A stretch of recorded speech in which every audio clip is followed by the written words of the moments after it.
బుధుడు ఎలా ఉంటాడు? గ్రీన్ కలర్‌లో ఉంటాడు ఆయన. హ్మ్. పచ్చరాయి పెడతారు. బుధ దశ జరిగిన అవునవును. ఎక్కువగా పచ్చరాయి పెడుతుంటారు. వ్యాపారాలు కావాలన్నా ఇదంతా చేస్తూ ఉంటారు. హ్మ్. పెసలు దానం ఇమ్మని దానం చెప్తారు. ఇస్తూ ఉంటారు. ఇటువంటి గ్రీన్ కలర్ రిలేటెడ్ అంతా చెప్తూ ఉంటారు. హ్మ్. మేము అసలు ఈ పరిహారాలు చెప్పం. హ్మ్. ఈ బుధుడు యాక్టివేట్ కావాలంటే మేము చెప్పేటువంటి దేవత హ్మ్. మధుర మీనాక్షి. హ్మ్. మీనాక్షి అంటే అర్థమేమి?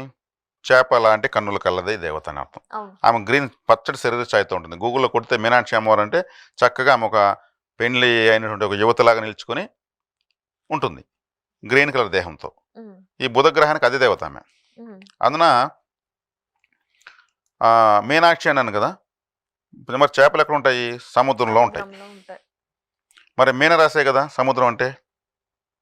ఆ సముద్రానికి సంబంధించినటువంటి చేపల కన్నులు కదా ఉంది కదా! హ్మ్. మీనరాశిలో రేవతి నక్షత్రం ఉంది. హ్మ్. రేవతి నక్షత్రానికి అధిపతి బుధుడే. కాబట్టి మీనాక్షి అమ్మవారి ఆలయం అని చెప్తాం. అక్కడికి వెళ్ళొచ్చిన తర్వాత బుధగ్రహం యాక్టివేట్ అయిపోతుంది. అక్కడ వెళ్ళి నిద్రించి అమ్మవారికి స్వామివారి మీనాక్షి సుందరేశ్వరుడు పెండ్లి కుమార్తె పెండ్లి కుమారుడుగా ఉన్నటువంటి ఆలయం. హ్మ్. ఎవరు? పార్వతీ పరమేశ్వరులు. ఆలయం దర్శనం చేసుకురామంటాం. అక్కడ అమ్మవారి ఆలయం చుట్టూ చూస్తే కొన్ని వేల బంగారు షాపులు ఉంటాయి. హ్మ్. కంచి కామాక్షి అమ్మవారి చుట్టూ కొన్ని వేల పట్టు చీరల షాపులు ఉంటాయి. అవును. మధుర మీనాక్షి అమ్మవారి ఆలయం చుట్టూ ఆశ్చర్యం వేస్తుంది. కొన్ని వేల షాపులు ఉంటాయి. అంటే ఎన్నో టన్నుల బంగారు మధ్యలో అమ్మవారి ఆలయం ఉంది. హ్మ్.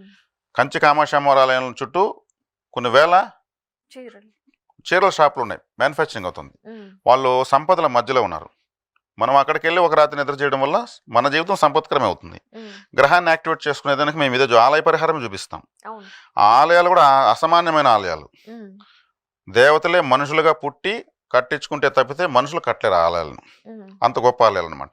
అది ప్రపంచం యునెస్కో వాళ్ళ యొక్క కంట్రోల్లో ఉంది ఆలయం. ప్రపంచంలో 8వ వింత కింద కూడా తీసుకోవడానికి పరిశీలనలోకి వచ్చింది. అవునా? అవును, మధుర మీనాక్షి ఆలయము. హ్మ్. అంత శక్తివంతమైన ఆలయం. అక్కడికి వెళ్తే మన జీవితం చక్కబడడం బుధ గ్రహాన్ని యాక్టివేట్ చేసుకునేచ్చు.